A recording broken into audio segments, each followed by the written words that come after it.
101.5 Costa Rica Radio presenta. En un movimiento realmente grandioso porque hubo muertos. Las voces del pasado en el presente. El primer momento en que piso tierras de América Central. Esto es El Hilo de la Historia. Aquí, en el estadio de Génova, Juan Callazo, Costa Rica. Buenas noches, bienvenidos y bienvenidas a una edición más del Hilo de la Historia, un programa del Centro de Investigaciones Históricas de América Central, CIAC, y de esta emisora. Esta noche, en el Hilo de la Historia, tenemos como invitada a la doctora Alejandra Boza Villarreal, quien además de ser profesora de la Escuela de Historia, trabaja como investigadora en el CIAC en temas relacionados con la historia de las poblaciones indígenas de nuestro país. Buenas noches, Alejandra, bienvenida. Buenas noches, muchas gracias por la invitación. Bueno, este es un tema que tradicionalmente se aborda muy poco y muy superficialmente en las escuelas y colegios de nuestro país, aunque cada vez que vamos a alguno de los museos podemos observar distintos aspectos del mundo indígena de Costa Rica, como que se ha ido quedando muy relegado a esta idea de museos o a esta idea de algunas noticias, a veces espectaculares, de cosas que suceden en las comunidades indígenas, pero del que tenemos en realidad un gran desconocimiento sobre la historia y sobre la actualidad. Y por eso, hoy en el Hilo de la Historia, pues queremos traer esta conversación y hacerlas parte de las preocupaciones de este programa de radio y de quienes nos escuchan.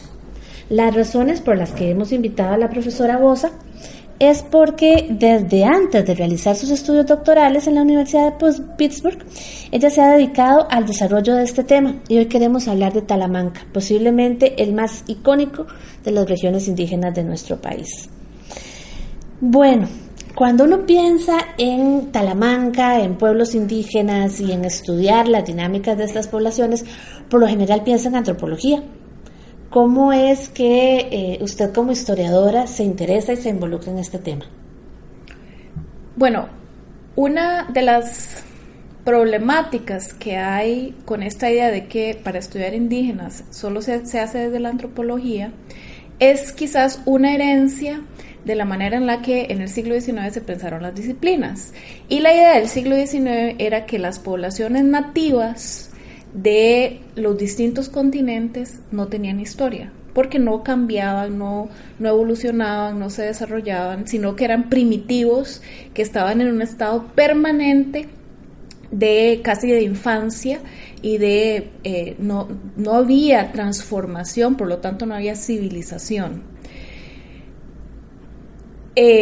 Por supuesto que hoy en día las visiones son muy distintas y entonces desde la historia la manera en que se estudia las poblaciones indígenas es distinta, las disciplinas somos complementarias y en historia a lo que se pone muchísimo énfasis es a entender cómo las distintas poblaciones han cambiado en el tiempo, es decir, ser indígena no quiere decir ser una persona que vive en las mismas condiciones en que estaba antes de la invasión española, solo que en la actualidad, sino que cada una de estas comunidades, cada una de estas poblaciones es contemporánea a nuestra sociedad actual, vive en el mismo mundo, en la misma época y se ha transformado. Y entonces como historiadores e historiadoras lo que queremos entender es cómo se transforman en el tiempo.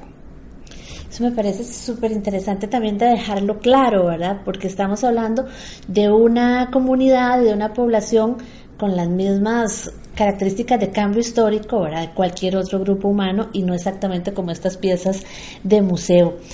Pero bueno, aunque este es un programa para hablar de la historia, me gustaría que empezáramos por el presente. En los últimos días se ha hablado mucho en redes sociales de una señora que se presenta como la reina de Talamanca y que está realizando visitas a las comunidades del Pacífico Sur del país. Como sabemos, en la zona sur del país también hay población indígena y bueno, yo cuando escuché reina de Talamanca, ahora me imaginaba así como la reina de los festejos y luego leyendo un poquito más me di cuenta que es otra cosa. ¿De dónde surge esta idea de que puede haber una reina en Talamanca? Durante el siglo XIX y principios del siglo XX hubo efectivamente un líder político en Talamanca al que se conocía como el rey de Talamanca. no era una figura política, digamos, de origen ancestral.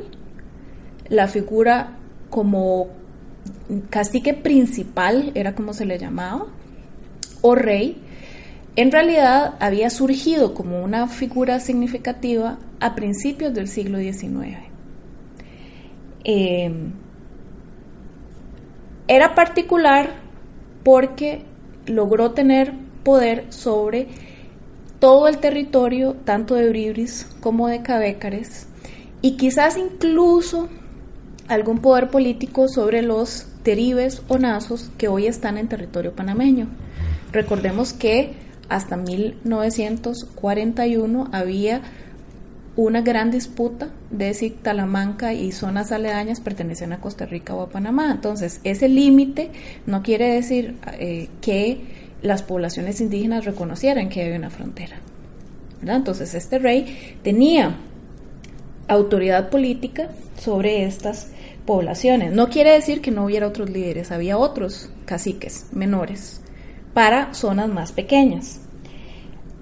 Hay que entender que aunque se le diga rey, no era un rey con poder absoluto, sino que tenía una serie de funciones políticas muy concretas.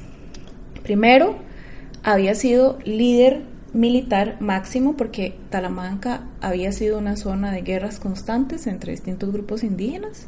Entonces, la figura de los líderes militares era sumamente importante. Además, los reyes eran los intermediarios entre las comunidades, la gente común, y el usécar, que era el gran líder, el líder máximo en términos religiosos. Y el único que podía presentar las preocupaciones de las comunidades ante el usécar era el rey.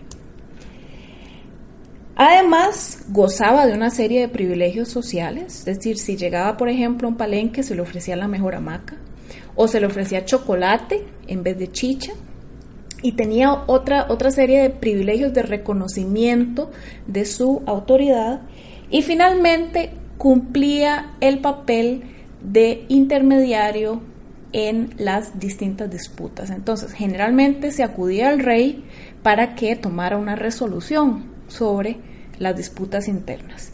Pero de nuevo, no es esta idea de un rey que tiene una autoridad absoluta sobre la población talamanqueña. El más conocido sigue siendo Antonio Saldaña. Que fue el último. No fue el último. Antonio Saldaña murió en 1910. El último, en realidad, fue Ramón Almengor, quien era hijo de la segunda hermana de Antonio Saldaña. Cuando Ramón Almengor murió muy joven, en 1922, tuvo una enfermedad, ahí sí desapareció la figura del rey de Talamanca. Ahora, ¿por qué Antonio Saldaña ha sido tan famoso? Y ahí volvemos a la idea de las visiones que tenemos sobre la población indígena. Y el desconocimiento tan grande, ¿verdad? Porque se ha visto como casi que una metáfora de la desaparición de lo indígena. Entonces es como la gran tragedia de que el rey de Talamanca se murió en 1910, como una metáfora para decir las poblaciones indígenas ya estaban en crisis y estaban a punto de desaparecer, y una muestra de eso fue la muerte del último rey. Pero Antonio Saldaña ni fue el último rey, ni las poblaciones indígenas desaparecieron de Costa Rica, y mantuvieron también una organización política propia a pesar de que la figura del rey desapareciera, porque dentro de la organización de estas comunidades no solo había el rey, había otra cantidad de autoridades que persistieron después de 1910, que murió Saldaña, y después de 1922, cuando murió Ramón Almengor. Y de esta tradición, o amparada en esta tradición, es que esta señora ahora se dice la reina de Talamanca. Amparada en una cierta interpretación, porque es importante tener presente algunas de las diferencias. Una primera diferencia es el área geográfica y los grupos sobre los cuales este rey tenía autoridad, que nunca incluyeron los territorios del lado pacífico, ni Térraba ni Boruca, y hasta donde sabemos tampoco Salitre, Ujarrás, Chinaquichá o Cabagra, que eran comunidades de gente que había migrado desde Talamanca. Entonces, la labor que ella está haciendo en el Pacífico Sur, en ese sentido, no tendría correlación con el área de influencia del rey de Talamanca, digamos que sobrevivía hasta principios del siglo XX. Por otro lado, hasta donde sabemos, no había reinas mujeres. Aunque, y esto es importante la diferencia, la descendencia sí se hacía por el lado materno, porque Talamanca, la organización social que existe ahí, son clanes matrilineales. ¿Eso qué quiere decir? Que uno solo reconoce a la familia de su lado materno. Es decir, mi tía materna es mi tía, pero mi tía paterna no es mi tía, no es familia mía. Y en ese sentido, ¿cómo se heredaba la posesión de rey? Se heredaba a través de la línea materna. Por lo tanto, era de las hermanas del último rey. Pero quienes heredaban no eran las hermanas, era el hijo, generalmente el hijo mayor de esa hermana, es decir, un sobrino materno del último rey. Pero hasta donde hemos podido investigar, no había reinas mujeres. Entonces, ahí hay una diferencia muy significativa con la figura actual de la reina de Talamanca. Sí me gustaría, ¿verdad?, como para ubicar también a nuestra audiencia, tal vez como que nos contaras en este periodo histórico en el que se basa tu estudio, que es de 1850 a 1940, ¿cómo era la región? ¿Cómo era Talamanca? ¿Y qué es lo que se encontraba en esa zona? Lo primero que tenemos que tener presente es que Talamanca, por lo menos hasta 1860, era totalmente independiente de Costa Rica, aunque en los mapas se dijera otra cosa. ¿Por qué? Bueno, Talamanca había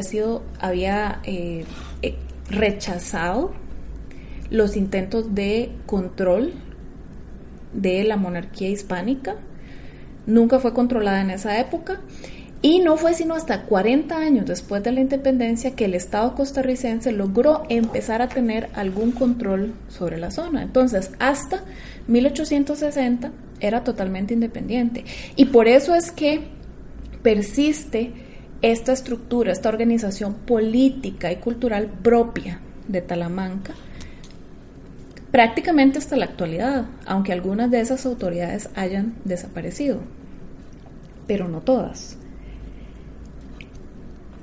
A mediados del siglo XIX, Talamanca era una zona que tenía una población pequeña, que era lo mismo que pasaba en todo el resto de Costa Rica. Para nuestros estándares era un lugar, todo Costa Rica era casi que despoblado. Talamanca tenía una población pequeña, pero era mayoritariamente indígena. De los grupos Bribri y Cavécar. Y había de otros orígenes, ¿verdad? Porque las poblaciones indígenas de toda esa zona, pues, también migraban, se casaban unos con otros, entonces había algunos teribes, había población misquita también, pero la gran mayoría eran bribris y cavécares. No era una zona aislada, como normalmente pensamos. ¿De dónde sí era aislada? Sí tenía pocos vínculos con el Valle Central.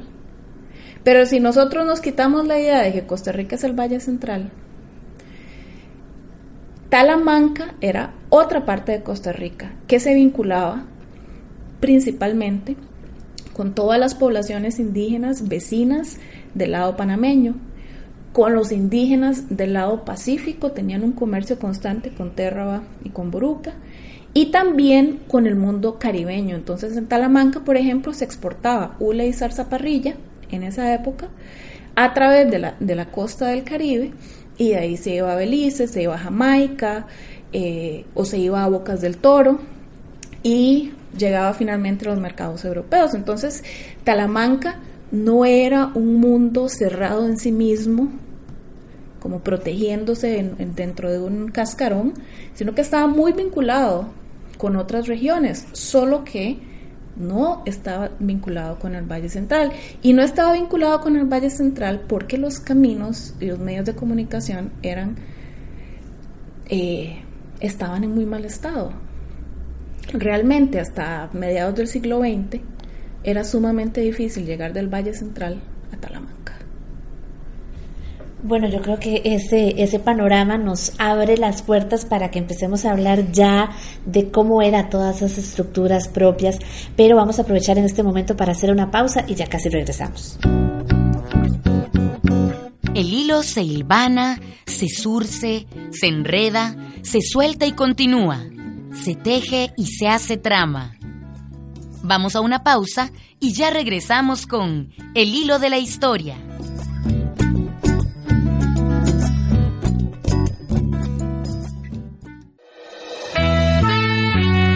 ...101.5... Costa Rica Radio.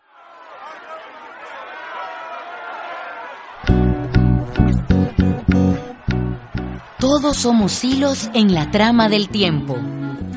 Estamos de regreso en El hilo de la historia. Por mucho tiempo. Estamos en el hilo de la historia, conversamos con la doctora Alejandra Boza Villarreal sobre las estructuras culturales y políticas en Talamanca en el periodo 1850 a 1940. Estábamos hablando de cómo esta región, como cualquier otra región de la humanidad, tiene su historia, tiene sus cambios en el tiempo, y de un momento muy particular donde en esta región de Talamanca existían unas estructuras políticas y culturales propias. Yo quisiera que en esta parte profundicemos un poquito más y entonces que nos puedas explicar por qué en Talamanca había esta estructura propia diferente a la del resto de Costa Rica, todavía hasta mediados del siglo XX, y en qué consistía. Bueno, como ya conversamos, Talamanca se mantuvo como una zona independiente. Eso quiere decir que, a diferencia de otras comunidades, pensemos en los pueblos de indios del Valle Central, que eran Curridabat, Acerrí, Cot, Quircot.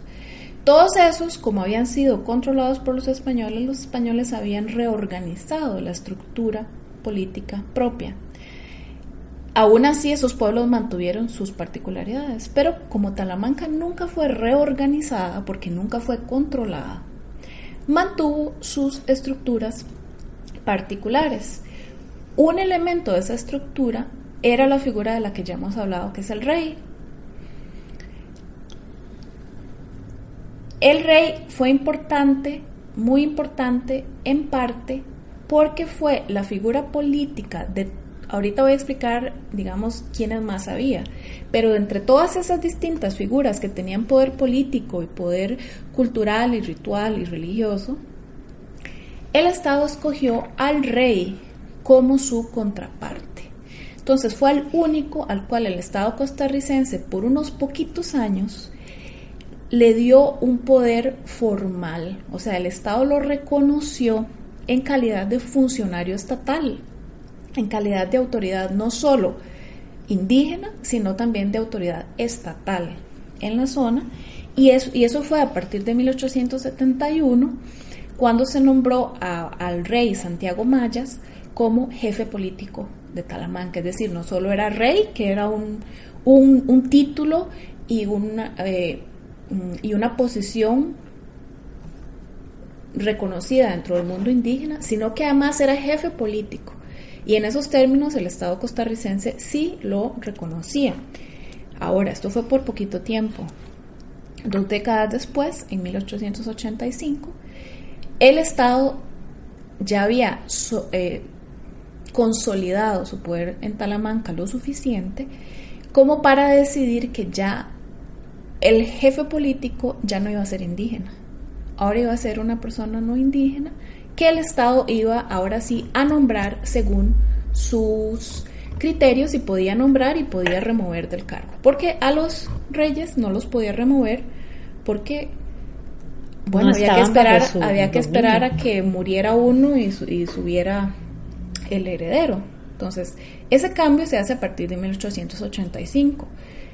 Entonces, a partir de ese momento, el rey pasa a incluirse dentro del grupo de figuras, que eran varias, que persisten, pero de forma paralela. Es decir, en Talamanca, desde ese momento, bueno, desde mediados del siglo XIX, ha habido la estructura creada por el Estado y una estructura paralela, que es donde persiste esa organización propia.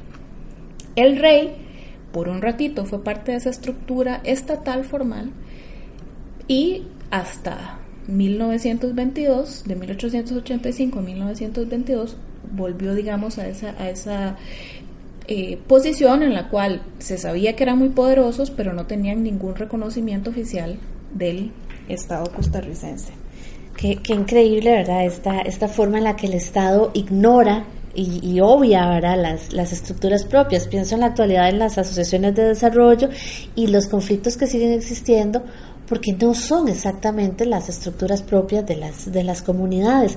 Quisiera que nos explicaras un poquito más y profundizáramos en esa organización, en esas otras figuras que existían y en cómo estaba estructurada estas sociedades indígenas. Aunque el rey fue el más famoso, en realidad la figura más poderosa y con más influencia dentro de este mundo de bribris y cabécares era el usécar. Y el usécar siguió existiendo hasta por lo menos los años 40 del siglo XX, hasta 1940. Entonces, el usécar era una figura que tenía sobre todo funciones que hoy en día consideraríamos religiosas o rituales, porque se encargaba de intermediar entre la gente común y, digámoslo así, las figuras más cosmogónicas o las fuerzas sobrenaturales para resolver problemas colectivos. Entonces, ¿cuándo se recurría al usécar? Se recurría al usécar cuando había problemas que afectaban a toda la comunidad. Entonces, cuando había guerras, por ejemplo, el usécar era sumamente importante en términos de intentar conseguir apoyo y conseguir victorias en las guerras, o si había una epidemia que afectara los cultivos, si había una plaga que afectara a los animales domésticos, si había una sequía. Entonces, en ese momento se recurría al usécar, que tenía una serie de prácticas rituales que se seguían en todo el territorio, justo para resolver esos problemas colectivos. Por ejemplo, el usécar ganó muchísima influencia, ya era muy influyente, pero se consolidó mucho cuando, a partir de finales de los años 20, la United Fruit Company, la bananera, salió de Talamanca, porque mucha gente en ese momento, muchos indígenas, le atribuyeron a las acciones del usécar el haber logrado las inundaciones que luego llevaron a que la compañía se fuera. ¿Verdad? Entonces digamos ese ámbito de acción el que tenía el usécar. Sí, en el siguiente nivel, pues hay desacuerdos entre autores y entre fuentes de información de cuál sería el siguiente nivel. Alguna gente dice, bueno, era el rey, del que ya hablamos. Otra gente piensa más bien que eran los cantores funerarios. De nuevo, tenían una función ritual, que era el realizar todo un ceremonial bastante complejo una vez que, bueno, una persona moría. Entonces, estos cantores funerarios también sobreviven en Talamanca por lo menos hasta los años 40, y en Chirripó todavía más tiempo, ¿verdad? Chirripó, que es una zona cabécar, porque recordemos que esta estructura es compartida entre bribris y cabécares. En el siglo XIX el usécar era de un clan cabécar, pero igual tenía autoridad sobre bribris y cabécares. Los cantores, había cabécares y había bribris.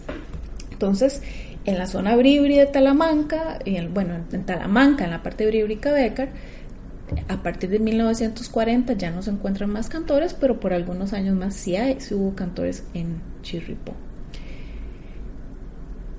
Después de estos tres niveles, había otro más con un poco menos de prestigio, porque una de las particularidades de estos 3 niveles es que solo algunos clanes, recordemos que la sociedad bribri estaba organizada en clanes matrilineales, entonces solo clanes muy específicos podían ocupar estos 3 puestos, es decir, el rey no podía venir de cualquier clan, igual que Lucecar. Hoy en día sigue existiendo el clan de Lucecar, y el clan de Lucecar es aunque no hay un Lucecar, todo el clan de Lucecar se considera, o sea, merece un gran respeto en toda Talamanca. Sigue teniendo muchísima autoridad esos familiares, digámoslo así, de Lucecar. A partir de los años 40, cuando ya desaparecen estas, por distintos motivos, ya no hay rey, ya no hay Lucecar, ya no hay cantores, la estructura persiste, pero mucha de esa autoridad recae ahora en los aguas. ¿Qué son? Que ya existían desde antes. Bueno, hay diferentes maneras de traducirlo al español. Alguna gente dice que son chamanes, otros que son médicos indígenas, pero digamos que la función de los aguas, ¿verdad? Bueno, en bribri en plural sería guapa, era responder, a diferencia de Lucecar, que respondía a los desafíos colectivos, los aguas se habían dedicado más, digamos, a las dolencias o a los problemas, más a nivel personal, de familias, de personas, de ayudarles si se sentían enfermos o si había algún conflicto, de participar en eso. Los aguas, al igual que los otros funcionarios, excepto el rey, necesitaban y necesitan hoy en día todo un entrenamiento de muchos años, claro, ritual, ¿verdad? Y entonces, a partir de los años 40, ya no hay ninguna de esas figuras que tiene autoridad en todo el territorio, pero persisten los aguas, y los aguas tienen autoridad en regiones más pequeñas. Hay varios, y cada uno tiene su prestigio en regiones más pequeñas. Y junto con los aguas, pues ya es mucho detalle, pero sigue habiendo otras figuras, los bicacras y otras figuras que mantienen esa organización propia en Talamanca. Claro, es poder ver cómo las transformaciones se van dando a lo largo del tiempo, pero la comunidad sigue teniendo su propia estructura. Como el tiempo siempre vuela, ya para finalizar, yo quisiera hacer una pregunta de cierre, y tiene que ver con la importancia de estudiar estas comunidades, de estudiar la historia de estas comunidades hoy, y cómo es que conocer y estudiar más esta historia puede ayudar tanto a los pueblos indígenas como al resto del país a comprender mejor, pues, nuestro pasado y nuestro presente. Para mí es muy importante porque, a pesar de los cambios que se han dado, en Costa Rica seguimos teniendo muy poca conciencia de la diversidad que tiene nuestro país desde su origen más remoto. No ha habido un único grupo de gente en este territorio, siempre ha habido un montón de gente de orígenes muy diversos. Y entonces esta idea de que hay gente que sí es costarricense y los demás son, pero un poquito diferentes, es muy problemática, porque lo que fomenta es el racismo, y es un racismo que afecta a muchas poblaciones de Costa Rica, incluso a las poblaciones indígenas. Entonces es importante recordar que las poblaciones indígenas no están solo en el pasado colonial ni en el pasado prehispánico de este territorio, siguen hasta el día de hoy, son nuestros contemporáneos, tienen una serie de situaciones particulares y una serie de demandas propias que a la vez son válidas en términos de sus derechos, de sus territorios, y simplemente de ser como ellos quieran y decidan ser. Entonces, en ese sentido es muy importante la intervención de la historia, porque si no, lo que la gente tiende a pensar es que esa gente vive en otra época, tiene otras costumbres, no es moderna, no es contemporánea, sin entender que han cambiado en el mismo sentido en que hemos cambiado todos los demás, y sin embargo siguen teniendo su modo particular, sus territorios, su propia organización, y que esa diversidad debemos reconocerla porque siempre ha existido y deberíamos intentar que siga existiendo. Claro. Bueno, pues yo creo que con esta reflexión llegamos al cierre de este programa. Muchísimas gracias, la doctora Alejandra Boza Villarreal, por acompañarnos. Muchas gracias por la invitación. Y si quieren saber más del tema, les recomendamos el libro La frontera indígena de la Gran Talamanca, 1840-1930, que está disponible en las librerías de la Universidad de Costa Rica. Recuerden que pueden volver a escuchar este programa y todos los anteriores episodios del Hilo de la Historia en los podcasts que encuentran en Spotify como El Hilo de la Historia. Hasta pronto.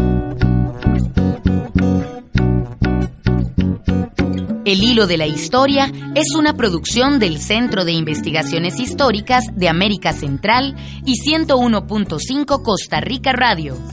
El tema musical que nos acompaña es de Wilson Arroyo.